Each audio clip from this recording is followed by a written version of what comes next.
Assalamualaikum warahmatullahi wabarakatuh. Baiklah, pada video kali ini izinkan kami untuk mempresentasikan tugas kelompok kami tentang analisis pertumbuhan terhadap uji klasik dan uji regresi linear berganda dummy. Nah, kami dari kelompok 5 yang beranggotakan yang pertama Dita Anasya Devito, yang kedua ada Nabila Ranjani Indraria, yang ketiga saya sendiri Nur Fatia Hanadia, yang keempat ada Mikel Leonardo Silain, dan yang terakhir ada Yogi Herlambang. Untuk mempersingkat waktu, langsung saja untuk materi pertama akan dijelaskan oleh kita, materi kedua oleh Nabila, yang ketiga oleh saya sendiri, materi keempat oleh Mikel, dan yang materi terakhir oleh Yogi. Maka berikut adalah hasil dari diskusi kelompok kami. Baiklah, saya akan menjelaskan tentang uji multikoliniaritas. Uji multikoliniaritas bertujuan untuk menguji apakah di dalam model regresi terdapat korelasi di antara variabel independen. Model regresi yang baik seharusnya tidak mempunyai korelasi yang tinggi di antara variabel bebas. Nilai cutoff yang umum digunakan yaitu nilai tolerans 0,10 atau nilai VIV di bawah 10. Berdasarkan aturan nilai VIV atau tolerans, maka apabila VIV lebih dari 10 atau nilai tolerans kurang dari 0,10, maka terjadi gejala multikoliniaritas. Dan sebaliknya, apabila nilai VIV-nya di bawah 10 dan nilai toleransinya lebih dari 0,10, maka tidak terjadi nilai gejala multikoliniaritas. Dari hasil data kelompok kami, nilai tolerans untuk variabel Rowe sebesar 0,907 yang artinya besar dari 0,10 dan nilai VIV sebesar 1,103 yang artinya kecil dari 10 sehingga variabel Rowe dinyatakan tidak terjadi gejala multikoliniaritas. Untuk nilai tolerans variabel DER sebesar 0,907 besar dari 0,10 dan nilai VIV sebesar 1,103 kecil dari 10 sehingga variabel DER juga dinyatakan tidak terjadi gejala multikoliniaritas. Uji heterokedastisitas bertujuan untuk menguji apakah dalam model regresi terjadi ketidaksamaan variasi dari residual satu pengamatan ke pengamatan yang lain. Jika variasi dari residual satu pengamatan ke pengamatan lain tetap, maka disebut homoskedastisitas, dan jika berbeda disebut heterokedastisitas. Model regresi yang baik adalah yang homoskedastisitas atau tidak terjadi heteroskedastisitas. Dari output correlation di atas dapat diketahui korelasi antara PIR dan unstandardized residual menghasilkan nilai signifikan 0,875 dan korelasi antara ROI dengan unstandardized residual menghasilkan nilai signifikansi 0,985.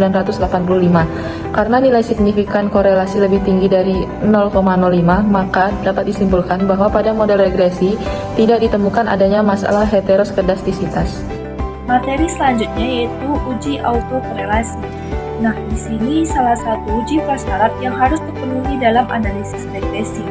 Ini digunakan ketika pola data bersifat time series atau datanya bersifat sekunder. Nah, umumnya metode yang digunakan adalah Durbin-Watson.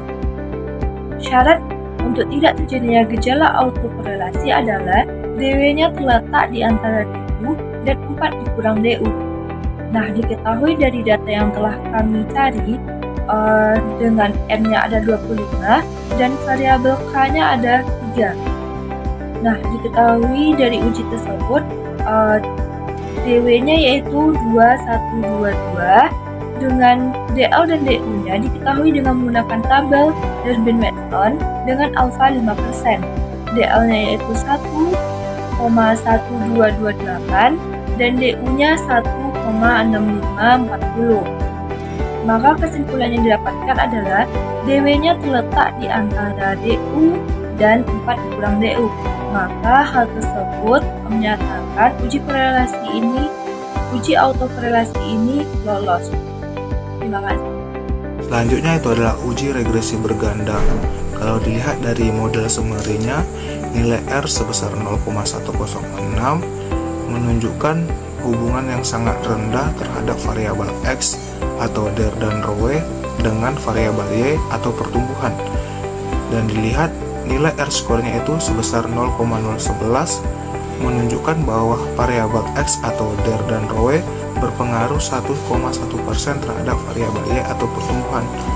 Dan jika dalam uji empiris terdapat ajus R-square bernilai negatif, maka dianggap nol atau variabel bebas sama sekali tidak mampu menjelaskan varians dari variabel terikatnya.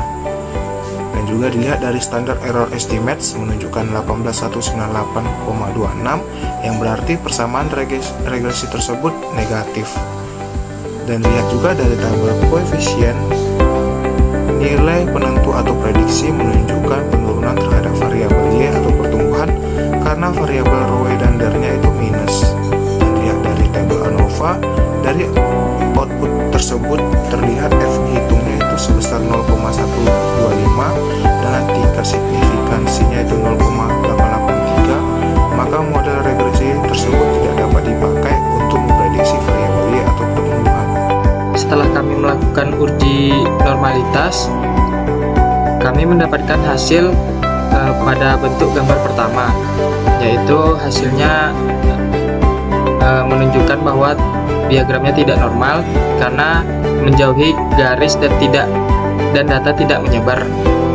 Oleh karena itu, kami melakukan uji outlier di mana kami membuang data yang merusak normalitasnya. Setelah kami membuang datanya, kami melakukan uji coba normalitas lagi. Dapat dilihat pada gambar kedua, setelah kami menghapus dua data yang merusak normalitasnya, didapatkan hasil dari data yang tidak begitu jauh dari garis, dan data yang terletak di sekitar garis adalah data yang normal. Sekian presentasi dari kelompok kami. Apabila ada kekurangan dan kesalahan, kami mohon maaf. Assalamualaikum warahmatullahi wabarakatuh.